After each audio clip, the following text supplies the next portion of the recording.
Now, the Nigerian National Petroleum Company Limited, NNPCL, says the 125,000 barrels per day Warri Refining and Petrochemicals Company has commenced operations after 10 years of being comatose.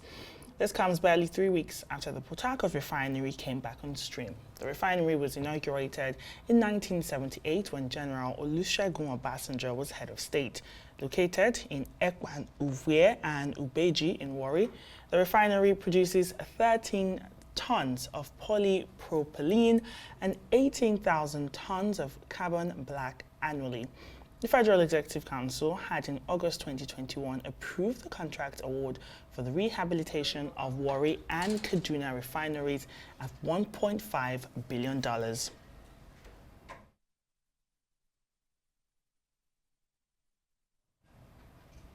All right, let's have this conversation on the revitalization of the Warri Refinery with a petroleum energy expert, Tony Akinosho, who's joining us from our Lagos studio. Welcome to Newsnight. Good evening.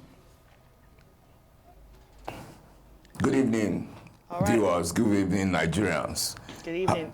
Mr. Akinosho, the Warri Refinery coming back is a significant milestone, some would say, with operations currently at 60% capacity. But some may wonder, can this refinery and others that are slated to follow truly address Nigeria's long-standing dependency on fuel imports? What are your thoughts on this new development coming out of Warri? Well, okay, thank you for that question.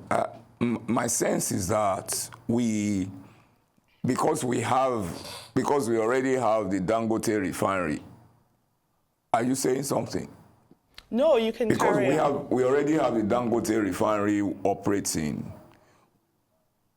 The NNPC refineries are, as far as I'm concerned, they are add-ons, you know. So we have a complementary suite of refineries now that are operating, and I think that this is a start. That by sometime mid to late 2025, we'll begin to figure out a way out of the dark tunnel. What we're producing in Warri now does not include gasoline. It's only naphtha, diesel, fuel oil, you know. We will get to gasoline once the catalytic reformer, you know, kicks in. And that's always a challenge, that whole idea of moving from naphtha to the gasoline. But right now, let's just celebrate, you know, it's the end of the year. Let's all say that everything is looking honky-dory.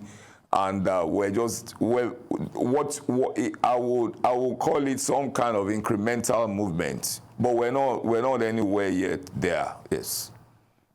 Sure. While we're celebrating, what's on everyone's mind is this renewed focus on public refineries, alongside, of course, the private sector's refineries or modular refineries. How can it foster, or do you see it or envision it to foster sort of competitive markets in Nigeria that we need to drive down the prices and ensure that we always have consistent supply? Okay. Let's talk about the efficiency first. Let's talk about the deliverability first of these plants. Let's not talk about prices yet. Let's talk about the deliverability first. Let's just even have these facilities, you know, producing, because as we speak, even Dangote is not sorted yet. You know, I mean, there are times that you expect a certain volume of gasoline to come out of the Dangote refinery, and they are not coming out, you know. I mean, there's a dissonance between the figures sometimes that the Dangote refinery puts out and what actually gets in the market. And there are challenges about whether marketers want to purchase Dangote or whether to. So we are in a state of transition, and so that's the way I'll see it. But it's a good problem. We've started, I mean, we've almost, let's just say that we've almost completed some of these NNPC refineries. So what Warri has started 50%, as you said. Maybe by March 2025, maybe we should be doing 100%, and maybe gasoline will be produced. And when I say gasoline, I mean petrol, which is really what Nigerians want. But in terms of talking about pricing, just because you have, most of these, essentially the modular refineries are not going to likely give you petrol, gasoline. They are going to give you diesel, fuel oil, naphtha, The Aradel refinery is working on trying to produce gasoline, but one cannot be certain yet as to when that will happen. So let's just focus on Dangote producing gasoline. Again, gasoline meaning petrol, the ones that we put in our cars.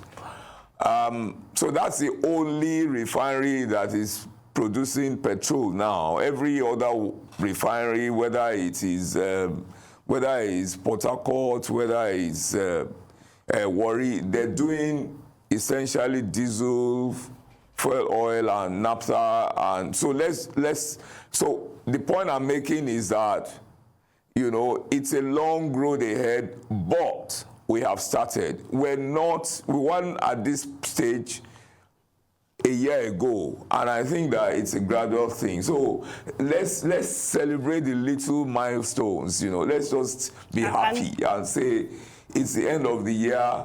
Dangote is getting somewhere. I mean, these other refineries are getting somewhere. That's the way I see it. And when celebratory mood, I mean, it's a couple hours or an hour, 30 minutes to the new year here in Nigeria. So Nigerians are quite happy.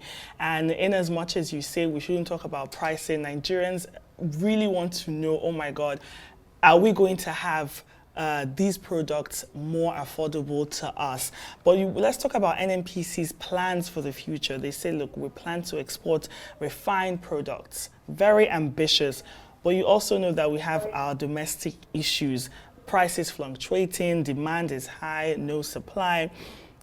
How do we balance this promise of sort of foreign exchange earnings against the need to stabilize our own domestic market? All right, that's a very good question. You can supply the local environment and yet still export. The products that you export are not necessarily the products that are in demand locally. Fuel oil and naphtha are products that are, that have a lot of export potential, and quite a number of, the modular refineries are already exporting those ones. Dangote is exporting naphtha, is exporting aviation fuels. It's because there's already, we've sorted out the local demand for those ones. We're not talking about petrol, gasoline. That's the real demand locally. We can export. There's the naphtha and fuel oil are, what they use, for road construction, for asphalt, everywhere in the world. So we can export those ones. So NMDC is right that there's, there are products that they can export, that we do not need. That we already have. We satisfy the local demand for those products. So it's not every product that they are going to push out. And yes, of course, foreign exchange comes with that. I don't know if you understand what I'm saying. I understand what you're saying, Mr. Akinosho, but before I let you go, President Tinubu has described this reopening of Warri Refinery as a beacon of hope for Nigerians. 2 hours before we celebrate and get into 2025, what are your hopes for this sector, the petroleum energy sector of Nigeria in 2025? As I said, we are in a transition mode. We're in a transition mode right now. So right now, I mean, I will say that we've ended the year on a pretty high note. In November, you know, we had the highest volume of crude oil output in the, that's the highest we've had in the last 52 months. We did about 1.69 million barrels per day of both crude and condensate. That's higher than what we did in October. I mean, it's higher than what, you know, I mean, as far back as, I think the last time we did anything close to that high was in 2021. So we've ended the upstream part pretty high. We've taken investment decision for a deep water, you know, a deep water field, the first time in about 11 years. We've, I mean, we've handed over, you know, I mean, companies that were trying to leave the country, we've allowed them to sell, you know, their assets. Mobile Producing are sold to Seplat, Shell are sold to Renaissance. And so we've done quite a number of things where we're pretty well better, as I said, by December 31, 2024 than we were in. But, you know, it's still a lot of work in progress. If you can't guarantee, just as you said, if you can't guarantee a relatively cheap product of a petroleum product to people, you know, at the end of the chain, you know, if you can't guarantee that everybody has access on a consistent basis to a range of petroleum products at affordable prices, then we haven't delivered, you know. So we can say that, you know, the businessmen have been sorted out, but the people who are supposed to consume this, I mean, LPG prices are still high, and we're not producing enough LPG so that we can take our women away from firewood, you know. We're not, you know, producing, I mean, so those prices are still a little bit out of a reach of the so-called common man. So there's a whole lot of challenges about energy poverty, you know, that we still have to sort out. But the point is that we've started something, yeah. We've started something, and we hope it materializes, or we start to see it materialize and impact every citizen in this country in 2025. Thank you so much for spending some of your last minutes of 2024 with us here on Newsnight on the Arise News channel. Akinosho, petroleum's energy expert, thank you so much for joining me on Newsnight.